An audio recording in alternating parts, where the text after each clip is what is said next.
Hey guys, today we're going to talk about how to set up a debt snowball. Before we get there, if you're watching this on YouTube, be sure to hit the subscribe button and the bell to get notified when I go live. If you're not watching this on YouTube, when we're done, if you like what you hear, pop on over to YouTube, look up Linda Mae Myers, that's me, and hit the subscribe button and the bell. So why do you want to get notified when I go live? Well, first off, we want to do it on YouTube because they're much better at letting you know than Facebook is. Secondly, as a financial coach, it's my mission to help families live a life that God created them to live. I want them to live lives not full of stress, fear, shame, or guilt, especially around money, but one of freedom, free to live and pursue the life that God created them to do, and also to do more, to give more, and to serve more. All right, so let's get back to it. So today we're going to talk about how to set up a debt snowball. So the first thing you're going to want to do is to get your information, get it all together. This is something that I have all of my clients do. If they're in debt, we definitely going to do the debt snowball, but even if they're not in debt, we're going to pull all the information together so that we have it and it makes our life a little more organized. But we're going to gather all of our bills. Now, since we're talking about Debt Snowball Day, we're going to focus especially on what we call the debt bills. That's going to be loans, credit card bills, line of credit, anything that you financed or that you're making payments on that for all intents and purposes has an end. So we're not talking about utility bills, but anything that you've borrowed money for, that's going to go into your debt snowball. All right. So if you are like me and you do a lot of paperless bills, go ahead and pop online, log into your accounts, and either screenshot or print out a copy of those bills also.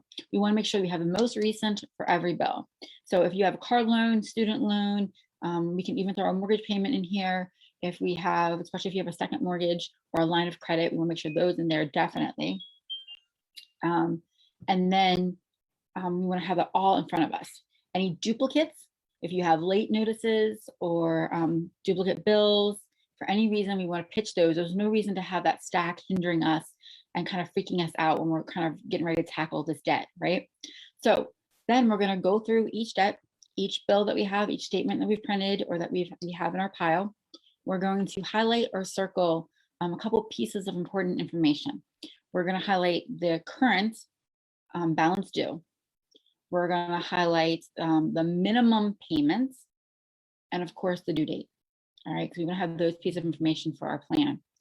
Then what I want you to do is grab my debt snowball guide. If you're watching on YouTube, it'll be in the description below. If you're on Facebook, it's in my group, Faithful and Financially Free Families. Just comment, message me, we'll get it to you. If it's not, if the link might already be in the comments, but if the video gets shared, then sometimes the link doesn't go with it. So we want to make sure that's there for you. All right, now you're going to print it out and you're going to fill it out. We've just helped you set up to make that a quick and easy process because you have all the information you need, right? Once you fill it out, we're going to put it in a place that you see it on a regular basis, whether that's in your office, whether that's in the kitchen, on the refrigerator, wherever it is that you pay bills. In fact, you can make copies of it and have a, I know I've had clients put it in their fridge so they can keep track and keep motivated because it outlines a plan for you getting out of debt. And it also shows you your progress because as we go down the debt snowball, we're going to cross off each debt as we complete them and then roll that debt forward and roll that amount that we were paying forward in our debt snowball. So that's basically how you set up a debt snowball. But once we set up, we want to make sure that we're using it and we'll make sure that we're using it each month when we create our budget and we create our bills. But that's all I have for today. If you have any questions about that, make sure you let me know. You can comment, you can send me a message, check out my website, lindamaymyers.com. You can message me through that also. But make sure you grab that guide and get your debt snowball so that you have your own copy. And I will talk to you guys tomorrow.